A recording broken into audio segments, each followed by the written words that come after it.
Good afternoon guys, and welcome back to another week of fun science experiments in the garden.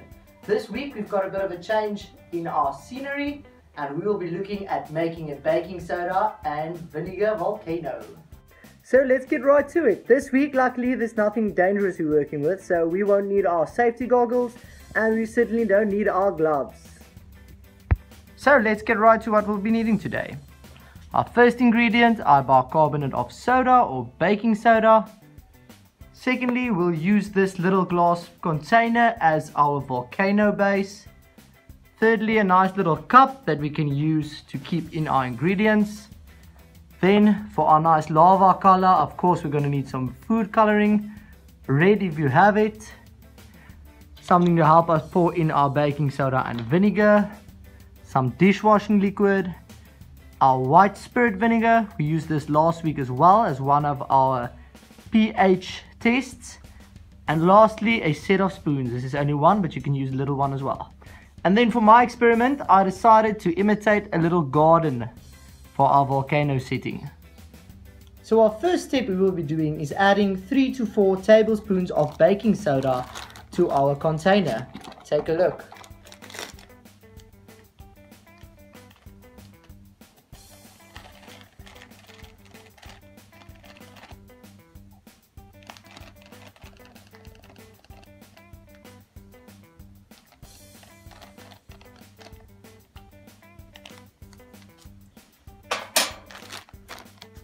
We'll then make sure everything is mixed together. As you can see, we've got some nice baking soda at the bottom.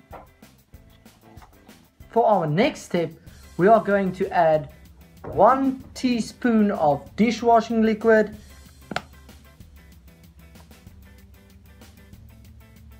This is going to give our volcano some nice foam. And then with this, we are going to mix this with a little bit of hot water. Just a little bit. Mix it nice together. And what we are going to do now, we are going to add this to our mix. For our next step, we're going to add this into our volcano. And then once again, mix it together.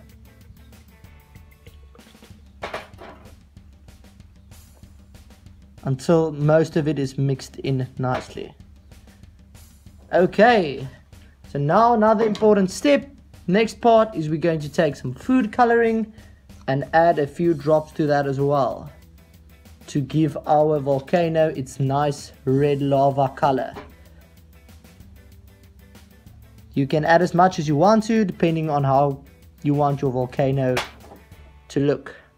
Now for our final step, we are going to do the most important one, adding some vinegar. So use your little helper there and take a look at what happens. So like we discussed on the video, we are now neutralizing the solution. Take a look. So as we see there, you have to be very quick. Look at our nice volcano eruption. We can see some lava going out there. I used a see-through bottle so you can see the effect happening. Take a look at that nice lava eruption.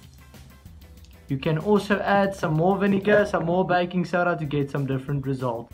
So now that we've seen what a small bottle looks like, let's experiment and see how big we can get our eruption to be.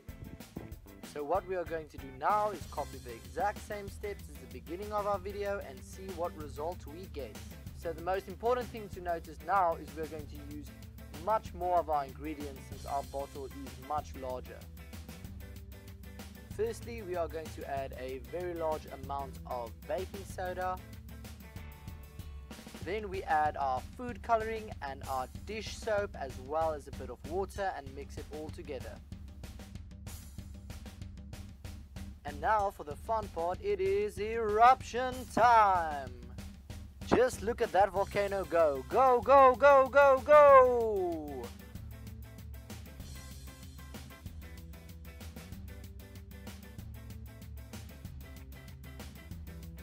Now Now for this week, I want all of you to make your own volcanoes at home. Go through the theory lesson again to get some ideas.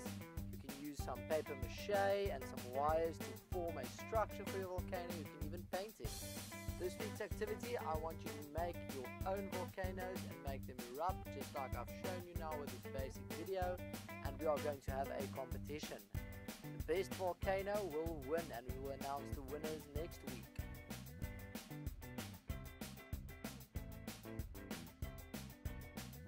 So thanks for watching this video, and see you guys next week.